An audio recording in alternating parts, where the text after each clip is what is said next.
우리에게 주신 말씀은 누가복음 24장 29절에서 32절의 말씀입니다. 누가복음 24장 29절에서 32절의 말씀을 우리 다 함께 봉독하시겠습니다. 시작. 그들이 강권하여 이르되 우리와 함께 유하사이다. 때가 저물어 가고 날이 이미 기울었나이다 하니 이에 그들과 함께 유하러 들어가시니라. 그들과 함께 음식 잡수실 때에 떡을 가지사 축사하시고 떼어 그들에게 주시니 그들의 눈이 밝아져 그인 줄 알아보더니 예수는 그들에게 보이지 아니하시는지라. 그들이 서로 말하되 길에서 우리에게 말씀하시고 우리에게 성경을 풀어주실 때에 우리 속에서 마음이 뜨겁지 아니하더냐 하고. 아멘. 오늘 말씀의 제목은 엠마오 도상의 메타포입니다. 따라하시겠습니다. 엠마오 도상의 메타포. 엠마오 도상의 메타포. 여러분, 메타포라고 하는 말은 헬라어인데요, 메타포라라고 하는 말에서 왔습니다. 그 뜻은 비유, 상징, 또 은유적, 이런 의미를 가지고 있다는 것입니다. 그래서 은유, 숨겨진 뜻, 그것을 가리켜서 메타포다, 그렇게 이야기를 합니다. 예를 든다면 우리나라 속담에 송충이가 솔잎을 먹어야지 갈잎을 먹으면 죽는다라고 하는 말이 있습니다. 그런데 이 속담에는 두 가지 의미가 중첩되어 있다는 거예요. 첫 번째 의미는 무엇이냐면 내 주제를 알라. 너의 위치를 알아야지. 주제도 모르고 까불면 안 돼 라고 하는 다른 사람을 얕잡아 보는 그런 의미의 송충이가 솔잎을 먹어야지 갈잎을 먹으면 죽어 라고 하는 그런 의미가 있다는 거예요. 영화에서도 이런 내용들이 많이 나와 있잖아요. 어떤 힘 있는 사람이 힘 없는 사람한테 송충이가 솔잎을 먹어야지 갈잎을 먹으면 죽어, 이런 의미를 갖고 있다는 거예요. 그래서 별로 좋지 않은 의미, 부정적인 의미를 갖고 있다는 겁니다. 그러나 반대로 또 다른 의미는 굉장히 긍정적인 의미를 가지고 있습니다. 송충이가 솔잎을 먹어야지 갈잎을 먹으면 죽어 라고 하는 의미는 잘못된 길로 빠진 사람이 본래 자리로 돌아온다 라고 하는 의미를 가지고 있다는 겁니다. 그래서 잘못 빠진 사람에게 송충이가 솔잎을 먹듯이 바른 길로 돌아와야 되네 라고 하는 의미가 강하다는 겁니다. 그러면 실제로 이 송충이라고 하는 벌레는요, 솔잎만 먹는다고 해요. 그것도 재래식 품종인 적색종, 적송이라고 그렇게 이야기를 하죠. 적송의 그 잎만 먹는다라고 합니다. 해송, 바다에 자란 소나무라든가 다른 식물의 잎사귀는 먹지 않는다라고 합니다. 안 먹고 죽는다는 거예요. 그래서 송충이가 솔잎을 먹는다라고 하는 말은 맞다라는 겁니다. 그래서 본래 올바른 길을 잘 가고 있다가 잘못된 길로 빠졌다가 다시 돌아와야 돼라고 하는 의미에 있어서 송충이가 솔잎을 먹어야 된다라고 하는 의미, 긍정적인 의미로 사용된다라는 것입니다. 이처럼 어떠한 메타포를 가진 글이나 어떤 말은요, 좋은 의미가 있고 부정적인 의미, 두 가지 의미가 중첩되어 있기 때문에 이 말을 사용하는 사람이나 이 말을 듣는 사람들은 아주 선별해서 잘 듣고 잘 말해야 된다라는 것입니다. 성경도 마찬가지입니다. 하나님의 말씀도 잘 분별해서 들어야만이 깨달을 수가 있는 것이고, 분별해서 봐야만이 하나님의 정확한 뜻을 깨달을 수가 있습니다. 한 가지 의미만 보고 이것이 하나님의 뜻이야 라고 단정적으로 이야기한다면 잘못된, 왜곡된 하나님의 그 뜻을 내가 받아들일 수가 있기 때문에 하나님의 말씀 속에 있는 메타포가 많은 말씀들을 잘 관찰하고 잘 또 그 말씀의 의미를 파악할 수 있도록 분별하는 것이 필요하다는 겁니다. 그래서 오늘 말씀 특별히 이 분별에 관해서 어떻게 하면 하나님의 말씀을 잘 깨달을 수 있는지 이 부분에 관하여 여러분들에게 함께 말씀을 나누고자 합니다. 첫 번째로 오늘 말씀 본문에 나와 있는 내용은 바로 엠마오로 가는 두 제자의 이야기입니다. 엠마오로 두 제자가 내려가고 있습니다. 엠마오라고 하는 곳은 예루살렘으로부터 한 25리 정도 떨어져 있습니다. 한 11.2km 정도 된다고 합니다. 상당히 먼 거리예요. 걸어서 가기에는. 그런데 그 사람들이 불이 나게 그쪽으로 내려가고 있는 겁니다. 왜 이 사람들이 예루살렘을 떠나서 엠마오로 가고 있느냐? 그것은 바로 예수님이 죽으셨기 때문에 실망에 빠져서 시리에 젖어서 자신의 고향으로 또 아니면 예루살렘으로부터 멀리 도망가고 있는 과정이다 라는 것입니다. 그런 과정 가운데 한 사람이 함께 동행하게 되었어요. 그런데 그 사람이 함께 동행하고 있다가 두 사람이 서로 이야기하는 그런 내용을 듣게 됩니다. 두 사람이 무엇에 대해서 이야기를 하고 있느냐? 바로 예수님이 죽으셨고 그 전에 어떻게 삶을 사셨고 또 어떤 내용을 말씀하셨는데 지금 뭐 어떤 여자들이 예수님이 부활하셨다고 또 이야기를 하는데 이 부분을 도저히 우리는 이해하지 못하겠어. 이런 이야기들을 하고 엠마오로 내려가고 있었다는 거예요. 그때 한 사람이 그것을 듣고 있더니 도대체 무슨 이야기를 하는 것입니까? 라고 물어보는 거예요. 그러니까 그 두 제자 중 한 명인 이 글로바라고 하는 사람이 그 사람에게 대답하기를 당신은 예루살렘에 조금 있었으면서 예루살렘에 있었던 큰 일을 알지 못하십니까? 라고 이야기를 하는 거예요. 무슨 일입니까? 다시 물어보니까 바로 나사렛 예수에 관한 이야기잖아요. 예루살렘 모든 사람들이 이 일 때문에 지금 난리가 났는데 왜 당신만 모르고 있습니까? 그러면 좀 더 자세하게 한번 이야기해 주십시오 라고 이야기하니까 그곳에서 예수 그리스도가 하나님과 사람 앞에 존경받는 선지자인데 이 바리새인들, 다시 말하면 이 대제사장들과 그곳에 있는 관리들이 그 예수님을 십자가에 못 박아서 죽여버렸습니다. 우리가 생각해보니까 우리는 그분을 선지자로 믿고 있었는데 그분이 십자가에 못 박혀서 돌아가시는 그 모습을 보니까 솔직히 확신이 들지 않습니다 라고 이야기를 하는 거예요. 여자들이 빈 무덤에 가서 예수님의 시체가 없어졌다, 부활하셨다라고 이야기하는데 우리는 솔직히 믿지 못하겠어.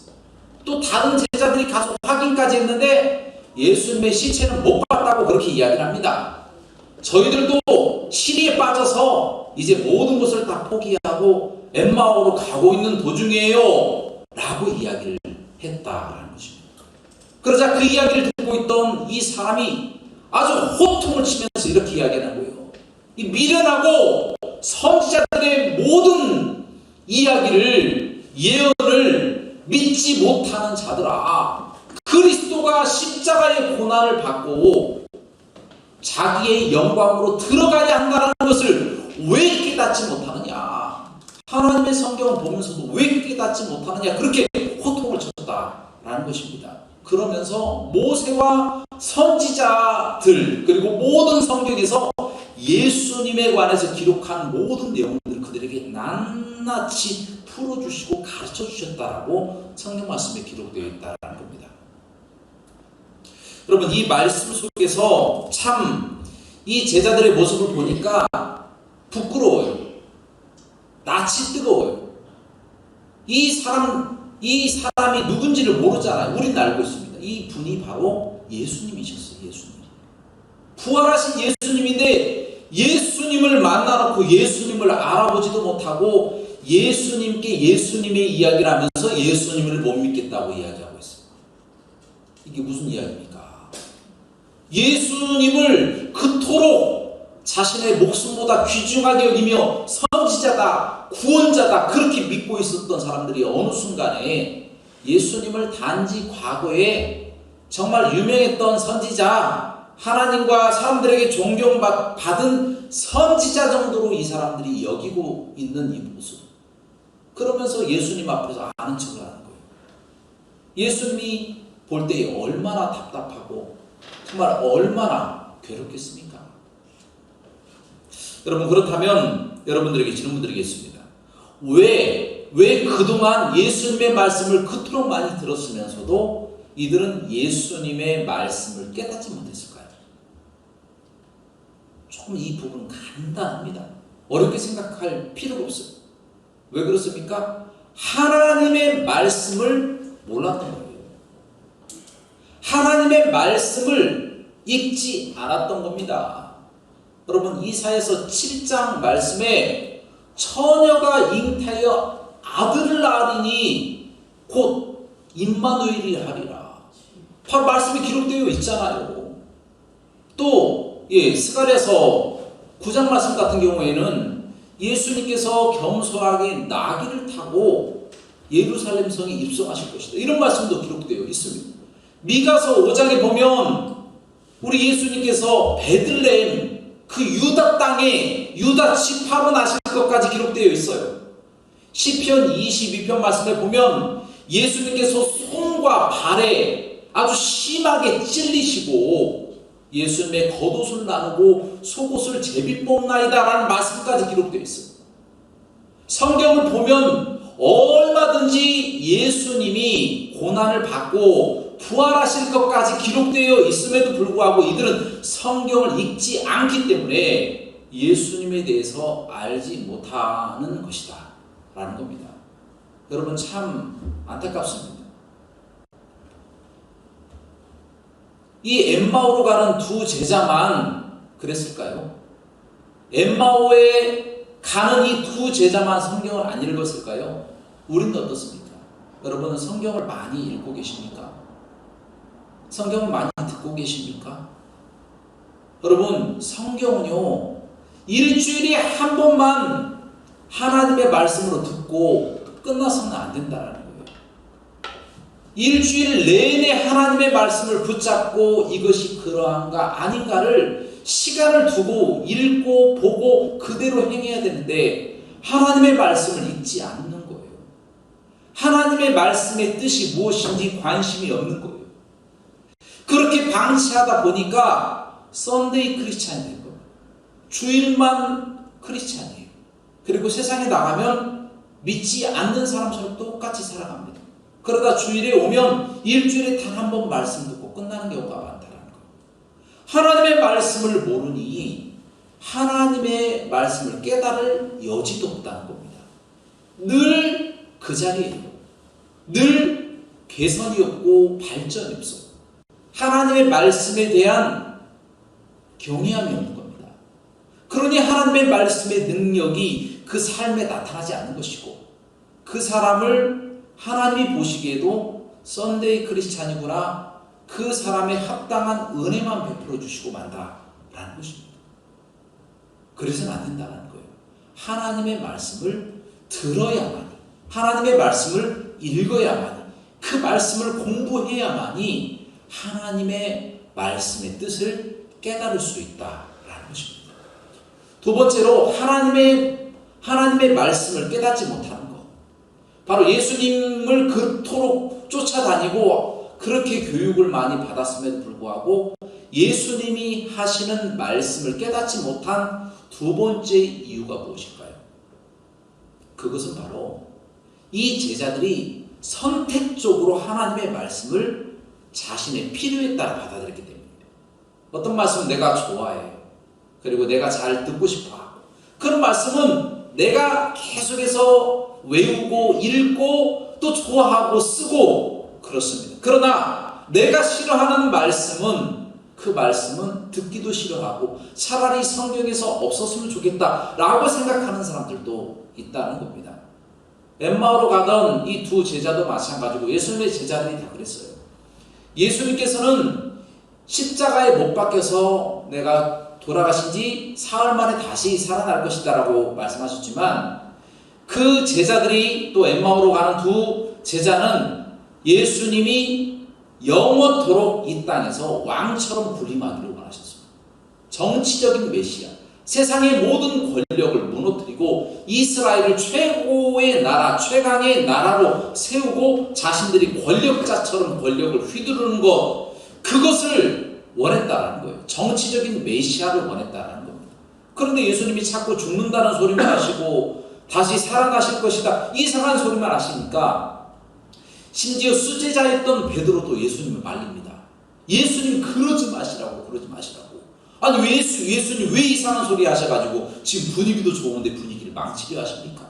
자꾸 예수님을 말리는 거예요. 예수님께서 그 베드로를 향하여 무엇이라고 말씀하십니까? 사단아 뒤로 물러가라. 네가 하나님의 일을 생각하지 아니하고 사람의 일을 말하는도다. 당장 책망하고 나오셨다는 겁니다. 그리고 그 이후에 정말 예수님께서 십자가에 못 박혀서 돌아가시니까 그토록 목숨을 걸고 예수님을 따라서 죽을 것 같던 제자들이 다 터져버렸어요. 다 도망가 버렸어요. 자기 고향으로 다 돌아가고 어부일이나 하고 있는 겁니다. 자신들이 전에 했던 일자리로서 다 돌아가는 거예요. 엠마오로 가던 두 제자도 마찬가지입니다. 그곳이 고향이었는지 아니면 어떤 위협에 노출이 되어서 피하기 위해서 그곳을 갔던지 성경 말씀에는 기록되어 있지는 않지만 어쨌든 도망가는 것은 마찬가지였습니다. 그 예루살렘을 떠나서 도망가고 있는 형국이 오늘 말씀에 기록되어 있다라는 것입니다. 여러분 그렇습니다. 이 선택이라고 하는 것, 하나님의 말씀을 선택적으로 본다라고 하는 것은 굉장히 이 잘못된 시각을 갖게 합니다.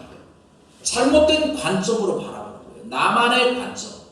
그래서 나만의 복음, 나만의 사도행전을 만들어내는 겁니다. 내가 필요한 말씀만 선택적으로 받아들이니. 그러니 하나님의 능력이 그 가운데 나타날 수 있겠습니까? 선택적으로 받아들이는 말씀 가운데 하나님이 역사하실 수가 있겠느냐라는 것입니다. 역사하실 수가 없는 것이죠. 부지런히 하나님의 말씀을 듣고 보고 그대로 행한다고 하더라도 하나님의 뜻이 아니면 그것은 헛수고가 되는 거예요.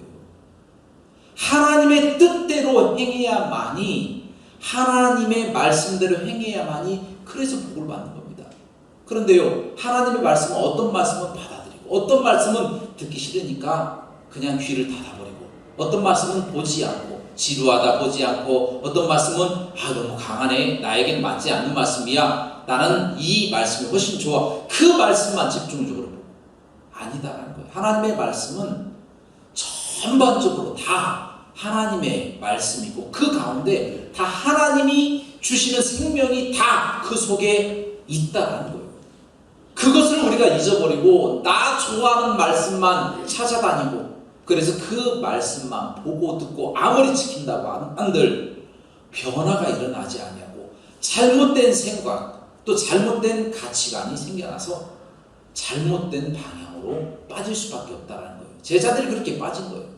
엠마오로 가던 두 제자들이 그렇게 빠진 거예요. 그러니까 예수님의 뜻을 깨닫지 못하고 예수님이나 말리고, 그러다가 예수님이 돌아가시니까 다 흩어져버리고 말았다라는 것입니다. 이제 두 사람이 그 사람을 보니까 보통 사람이 아닌 것 같습니다. 예수님이니까 당연히 그렇겠죠. 보통 사람이 아닌 것 같아요. 아직은 이들이 예수님이라고 하는 정체를 알지 못하는 겁니다. 그래서 그 사람 보고 지금 해도 지금 뉘엿뉘엿 어두워져 가고 지고 있으니까 여기서 유숙하고 가자. 그래서 한 모텔 같은 데를 잡은 거죠. 잡아서 그곳으로 우리 같이 가서 오늘 쉬고 내일 출발합시다. 그 분의 말씀을 조금이라도 더 듣고 싶은 거예요. 그래서 이 사람들이 그 분을 모시고 이제 들어가서 서로 이야기하면서 식사를 나누는 도중이었습니다. 떡을 서로 이렇게 떼면서 먹는 도중에 그분이 갑자기 떡을 드시더니 축사를 하시는 거예요. 하나님께 감사 기도를 드리시고 떡을 떼어주는 이런 모습을 보이신 겁니다.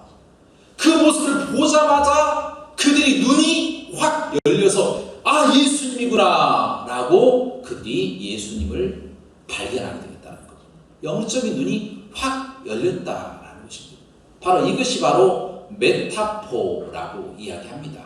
상징 행위, 은유적인 것들이 드러나버리는 놀라운 역사를 보고 그들이 예수님이라고 하는 것을 깨닫게 되었다는 겁니다.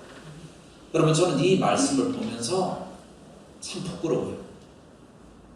아니, 하나님의 말씀을 평소에 예수님으로부터 많이 교육받았고 예수님께 많이 듣고 보고 배우고 몸으로도 실천해 봤을 것인데 그때는 예수님의 말씀을 전혀 깨닫지 못하다가 상징 행위, 어떠한 메타포라고 하는 어떤 상징 행위를 보고서야 그제서야 예수 그리스도라고 하는 사실을 발견했다는 것. 그동안 동행했잖아요. 그동안 함께 이야기 나누고 성경 공부까지 다 했잖아요. 서로 이야기하고 책망도 받았고 마음도 막 뜨거워져서 정말 마음이 뜨거웠어. 하나님의 말씀을 들었을 때 마음이 뜨거웠어 라고 고백할 정도로 아주 좋은 상황이었습니다. 그럼에도 예수님을 발견하지 못하고 있는 이 사람들, 얼마나 답답한 사람들입니까? 여러분, 그렇습니다.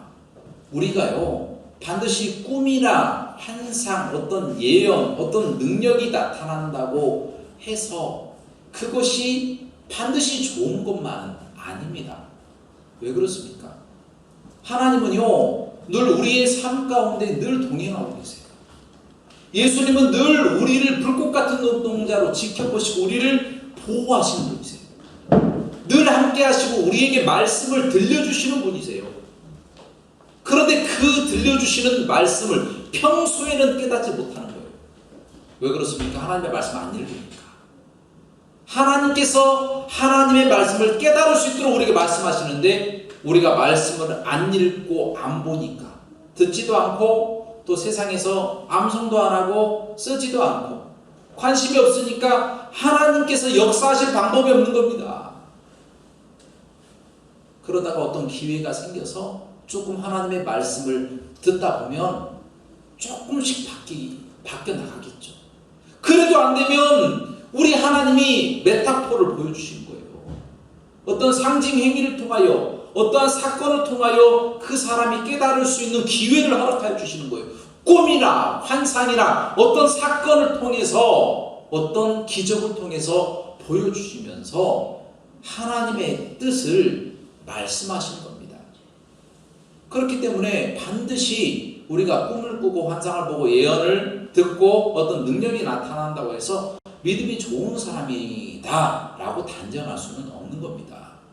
왜냐하면 얼마든지 하나님의 말씀으로도 충분히 깨닫고도 남는데 그런 소통이 하나님과 되지 않으니까 하나님께서 또 찾아오고 또 찾아오고 또 찾아오고, 그래도 안 되면 하나님께서 직접 계시를 통해서라도 그 사람이 깨닫도록 하신다라는 것입니다. 여러분, 베드로 아시죠? 베드로가 수제자이잖아요.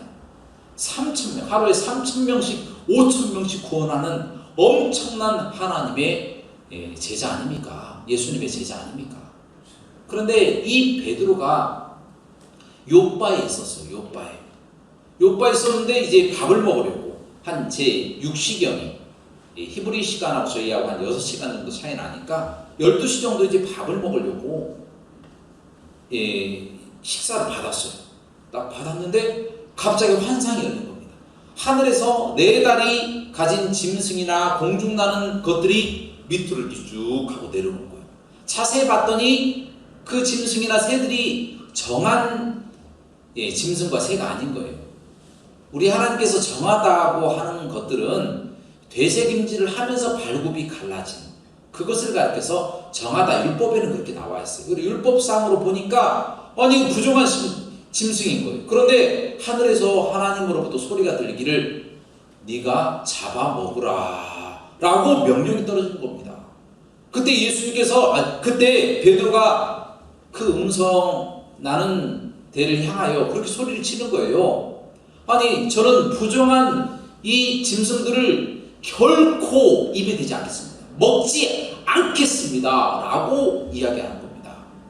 그러자 하나님께서 말씀하시기를 내가 깨끗하게 한 것을 네가 부정하다 하느냐 라고 책망하는 거예요. 그러니까 베드로가 고개를 갸우뚱갸우뚱 하는 겁니다. 그래도 베드로가 깨닫지 못하니까 3번 연속으로 위에서 내려오는 겁니다. 잡아먹으라, 잡아먹으라, 잡아먹으라. 3번이나 연속으로 말씀을 하시니까 베드로가 그제서야 순종을 하는 겁니다. 그 환상이 끝나고 나자마자 바로 고넬료가 보낸 하인들이 도착을 한 겁니다. 도착을 해서 하나님께서 고넬료를 통해서 당신을 초빙해서 고넬료 가정에 하나님의 말씀을 선포하라고 하십니다. 그런데 고넬료는 유대인이 아니고 이방인입니다. 본래 이방인과 유대인은 같이 식사도 안 했어요. 이방인이 부정하다고 그렇게 생각했기 때문에. 그래서 베드로는 가지 않았을 것입니다. 틀림없이 평소가 됐습니다. 그러나 하나님께서 그 고넬료가 보낸 종들이 도착하기 전에 3번이나 연속으로 깨닫게 해주신 거예요. 1번, 2번, 3번. 내가 정하다고 한 것을 네가 부정하다고 하느냐. 내가 정하게 한 것을 네가 부정하다고 하느냐. 계속해서 3번 연속으로 베드로에게 말씀하시면서 베드로의 생각, 베드로의 이 가치관을 완전히 바꿔 버리셨다는 겁니다. 그제서야 베드로가 따라가서 말씀을 선포하니까 고넬료의 온 가정이 다 예수 그리스도를 믿는 놀라운 역사가 나타났다라는 것입니다. 여러분, 이 말씀을 통해서 우리에게 주신 교훈이 무엇입니까? 이 베드로는 자기 생각이 많은 사람이에요. 자기 주장이 많은 사람이에요. 예수님께서 오른밤을 때리면 왼밤도 돌려대라 그렇게 말씀하셨는데 서로 용서하라는 그런 의미잖아요. 화를 내지 마라, 성내지 마라 라고 말씀하셨는데, 아니 예수님을 잡으러 사람들이 이 검과 몽치를 가지고 오니까 그 검을 뺏어가지고 말고라고 하는 대제사장의 귀를 잘라버렸어요. 말을 안 들어요. 말을. 이 성격 자체가 굉장히 급한 사람이고 성질이 급해요. 그런데 이 급한 성질을 조금 참아야 돼. 아유, 너 참아야 돼 라고 이야기했음에도 불구하고 그냥 예수님 앞에서 칼을 휘둘러 버리는 사람이 베드로. 그런 사람을 고치시기 위해서 하나님의 말씀으로 안 되니까 메타포를 보여주시는 거예요. 환상을 보여주셔서. 다른 사람들은 그렇게 생각을 합니다. 베드로가 신령하니까 하나님이 환상을 보여주신 것이다. 그게 아니에요. 베드로가 너무 자기 성격이 강하니까 그 성격을 무너뜨리기 위해서 하나님이 3번이나 그렇게 똑같이 부정한 짐승들을 내보내 주시면서 먹어라, 잡아먹어라, 내가 정하다고 한 것을 네가 부정하다고 하느냐 하면서 그 성격을 바꿔버리신다라는 것입니다. 베드로는 그렇게 환상을 통해서 했지만 어떤 사람들은 하나님이 손을 대실 때가 있어요. 매를 드실 때가 있다는 거예요. 거기까지 가버리면 심한 고통을 당합니다. 여러분, 히브리서 말씀에 무엇이라고 기록되어 있습니까? 징계가 없는 자들은 사생자의 참 아들이 아니라고 하셨어요. 견나가면 하나님은 매를 드셔서라도 깨닫게 해주시는 것이죠. 거기까지 가면 안 되잖아요. 메타포까지 가지 않아도 하나님의 말씀을 듣고 변하면 되잖아요. 바뀌면 되잖아요.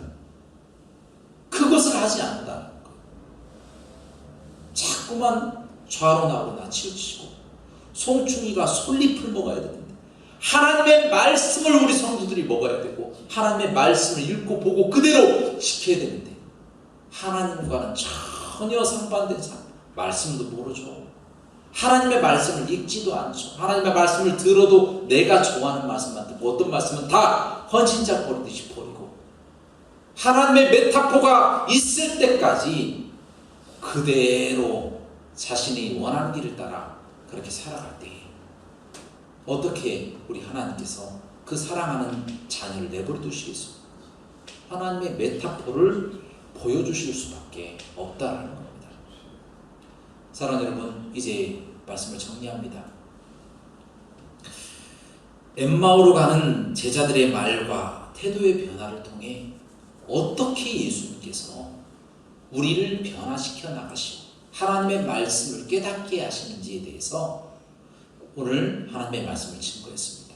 첫 번째는 하나님의 말씀을 알 수 있도록 가르쳐 주십니다. 그리고 두 번째는 선택적으로 하나님의 말씀을 받던 것을 다시 수정해서 모든 말씀을 다 귀중한 말씀으로 보도록 만들어 주십니다. 그래도 깨닫지 못하면 하나님의 메타포로 환상을 보여주시든지 꿈을 보여주시든지 기적을 보여주시든지 예언을 들려주시든지 아니면 어떤 사건을 통해서 심하게 또 체험하시는 그런 하나님이시다라는 것입니다. 그러므로 우리는 하나님의 말씀을 듣는 즉시 돌이키시길 주님의 이름으로 축원합니다. 하나님의 말씀을 지금 읽지 않고 있다면 하나님의 말씀을 하루에 단 한 절이라도 꼭 읽으시기 바랍니다. 그 말씀이 여러분을 살리고 우리를 살리고 우리의 생명을 살리고 우리의 자녀를 살리게 될 줄로 믿습니다. 그리고 부분적으로 봤던 모든 것들을 전반적으로 하나님은 다 우리에게 주셨다는 것을 깨닫고 하나님의 말씀을 묵상하고 그것을 지키도록 최선을 다하시기 바랍니다. 그러면 하나님께서는 우리에게 더 거룩한 것들을 주시는 거예요. 올바른 궤도로 돌아오기만 하면 올바른 길로 돌아오기만 하면 송충이가 솔잎을 먹었을 때 살듯이 우리가 말씀을 먹고 그 말씀대로 살아가면 우리가 살게 될 줄로 믿습니다. 이와 같은 복과 은혜를 누리시는 저와 여러분들의 삶이 되시길 주님의 이름으로 축원합니다. 함께 기도하시겠습니다. 사랑과 은혜가 풍성하시고 자비로우신 하나님 아버지, 저희는 참으로 믿음이 연약하고 부족합니다. 그러나 하나님이 함께 하시고 붙잡아 주시면 하나님 우리가 하나님의 뜻을 깨닫고 하나님이 원하시고 기뻐하시는 일을 감당하며 우리가 실패하지 않을 것이며 성공할 것이며 우리가 좁은 길로 가지 아니하고 대로로 갈 것이며 대로로 가더라도 우리가 좌로 나오거나 치우치지 아니하고 끝까지 가게 될 줄로 믿습니다. 하나님 우리 모든 앞길을 책임져 주시고 거룩한 길로 인도하시는 우리 예수님을 바라보며 살아가게 하여 주옵소서. 예수 그리스도의 이름으로 감사하며 기도합나이다. 아멘.